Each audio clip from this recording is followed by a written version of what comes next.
Ramai usahawan berjaya tapi lupa satu benda penting dalam dunia keuangan. Wealth protection, perlindungan kekayaan.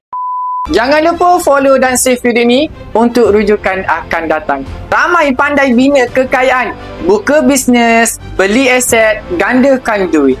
Tapi bila krisis ekonomi, baru sedar. Semua tu boleh hilang nilai dalam sekelip mata.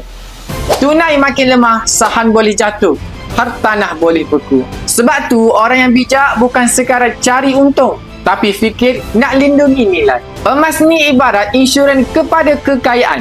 Dia bukan janji pulangan tinggi, tapi dia janji satu perkara penting. Nilai dia kekal walaupun dunia bergolak macam mana pun. Pesan mentor saya, Tuan Muhammad Zulkifli Syafi'i, kalau dah penat kumpul harta, jangan biarkan semua tu terdedah pada risiko. Lindungilah dengan emas. Sebab orang yang bijak bukanlah orang yang paling kaya, tapi yang tahu cara kekalkan apa yang dia dah bina.